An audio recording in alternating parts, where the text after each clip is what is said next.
My 1988 FXR, back from the dead. Let's get into it. What's going on, YouTube? FXDLS Brooklyn is back in the building.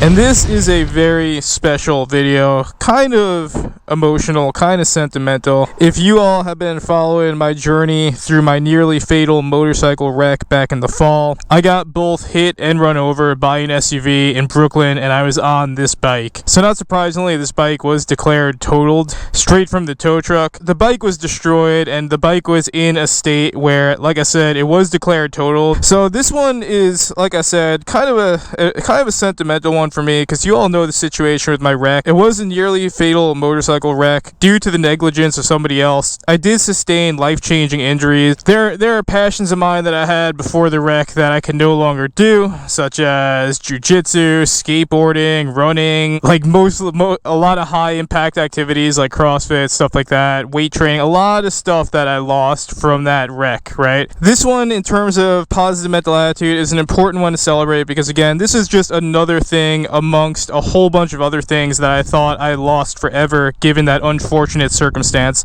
But somehow, here we are, standing in front of this bike once again, and you're probably asking yourself, how? You know, how did this bike come back to the condition that it's in right now? So basically what had happened is, after I got into my wreck, while all that was happening and while I was focusing on physical therapy and focusing on getting back to my career, the road captain had other plans for this bike. I don't know if you knew this, but he actually got a lot of enjoyment. He put a lot of miles on the FXR too, and just to be clear, I never truly gave up on this bike. My plan was to just keep it on the sidelines and have it be a long-term project to try to rebuild it to where it was. I never expected this bike to be back in running condition 8 months later after it was destroyed. So again, my plan was maybe, hey, over the course of 5 or 10 years, we'll get this bike back one day, because so many parts on this bike were absolutely destroyed. And any of you all who know the FXR life, it's getting harder and harder to find FXR parts. So I just kind of knew, given everything I already had to deal with, that I just wasn't going to be able to put the energy required to get this bike back running in any sort of express timeline. So the road captain had other plans, and he just couldn't stand seeing this bike in the condition that it was after the wreck. So he went full on road captain, and he went on the warpath to get this bike back in running condition. So he decided to make that his top priority bike project, and you are now looking at the result of the road captain's game plan. So before the wreck, my main go-to resource for taking care of this FXR and just keeping it running was Sal Badfoot out in Brooklyn. Huge shout out to him. He had this bike running in tip-top shape before the wreck. He's located out in Brooklyn. The road captain lives out in Long Island. The road captain found a shop out here that he liked. Shout out to Jack over at Nitrous, and they worked together to get this thing back up and moving, and thanks to those efforts, 8 months later, this bike is running as good as it was before being totaled. Somehow, some way, I never thought I'd be throwing a leg over this bike again, but here it is again, thanks to the road captain. Dad of the year, dad of the lifetime.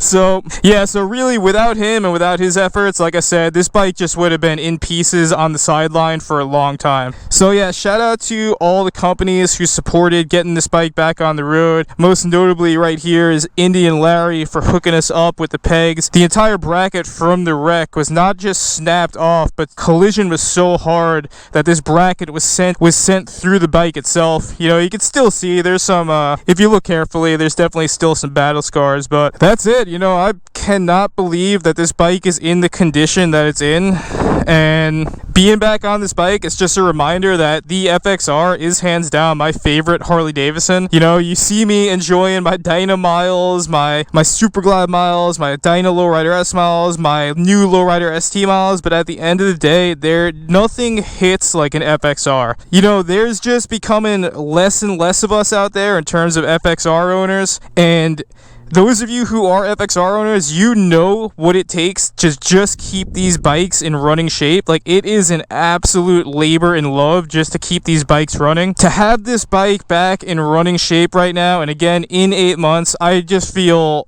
so fortunate right now, and I'm so happy, and I'm just glad that you all are able to share this moment with me and see this bike back in running shape, because, again, I didn't think this day would ever come, and if it was going to come, I really thought it would be like 5 or 10 years down the line. So if you want to see the first ride on this bike after it's back from the dead, you know, check out my next video. Again, like I said, there's not many of us FXR owners out there. We are definitely a dying breed, and I am super grateful and super proud to still be an FXR owner and an FXR rider. I'm going to throw a leg over this. I'll shoot a video of my first ride after the wreck, my first ride on this bike post being destroyed. If you want to check that out, the FXR rides are always my favorite. No Harley Davidson is as fun to ride as an FXR. If you don't believe me, go ride one. As always, stay safe out there and stay low. Ride FXRs. And on that, FXDLS Brooklyn is out.